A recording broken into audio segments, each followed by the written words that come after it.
So with the recent episode of Dragon Ball Super now officially out, I just wanted to address the elephant in the room per se, and just talk about Goku and Vegeta's comparisons within episode 38 of Dragon Ball Super now.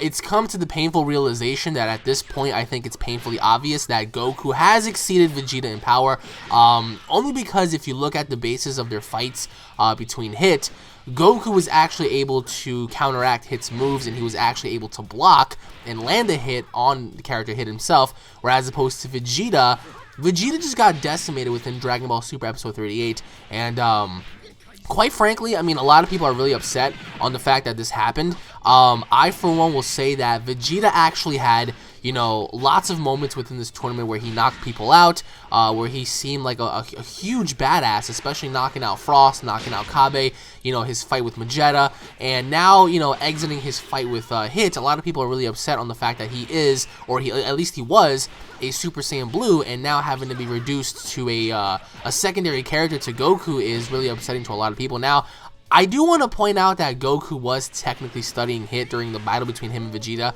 and that's why, you know, Goku was able to figure out certain things about Hit where nobody else could, except for with the exceptions of Beerus, Whis, Champ, and Vados. But we see Goku when he fought Hit, he was able to counteract his attacks. He was actually able to cut Hit open with a back fist to the face. And I think a lot of people have to understand that, you know, maybe Akira Toriyama was just trolling with us when he was going to make Vegeta an important character.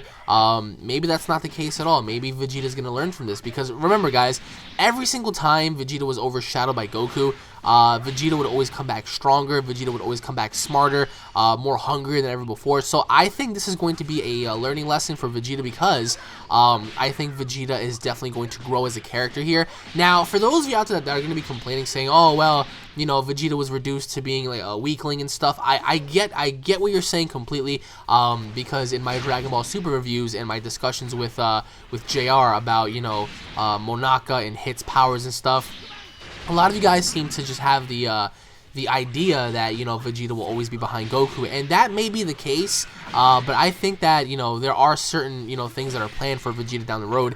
And I don't think that, you know, Vegeta is behind Goku in power. I just think that Goku was able to pick up to what Hit was doing a lot faster than Vegeta, because remember, Vegeta didn't really pick up as to what the hell was going on, and he was kind of rushing in there blindly without, you know, registering what Hit was doing.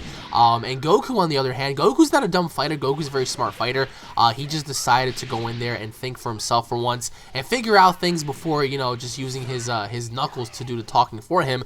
In which case we saw Goku go in there and Hit was beating him up. Hit actually had the advantage over him, but nevertheless, I mean, he escaped.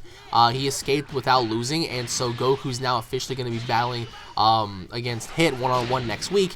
And I just feel like people aren't giving Goku a chance here, because yes, I get the idea that people are going to say, well, you know, he took away from Vegeta's moment when he fought Frieza. He took away Vegeta's moment when they fought Kid Buu and stuff. I completely understand that, but people have to understand that Goku will always be the poster boy for Dragon Ball. Despite what we want, despite, you know, how we want things to go, Goku has forever been the poster child of Dragon Ball, and Goku will always be like known as the #1 character, unless of course, you know, someone else comes down the road that could potentially be the ones to you know, just put an end to like Goku's reign of being #1. I wouldn't also say that, you know, Goku is #1, because remember, the gods are technically above them, and after Akira Toriyama's interview, he made it perfectly clear that he said that Vegeta and Goku are not going to surpass Beerus and Whis, at least as of right now. So in terms of Goku being higher than Vegeta, I mean, that wasn't really a shock to me. What was a shock to me was how Vegeta lost so fast. And I get why people are upset and all, but like, comment down below as to how you guys would have done things differently, because I mean, they had to make room for Goku versus Hit.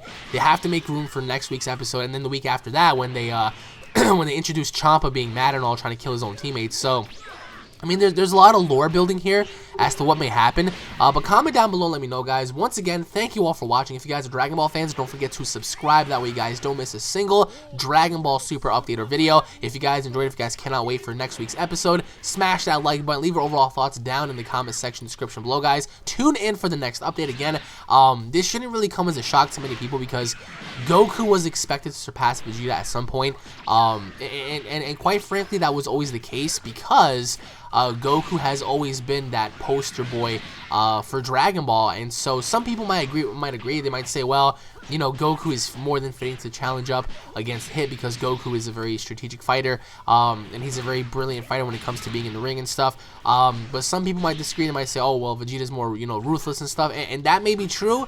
But comment down below and let me know as to how you guys would have done things differently. And once again, guys, thank you all for watching. Tune in for the next update, and I'll be seeing you all later. Take it easy, everybody. Peace.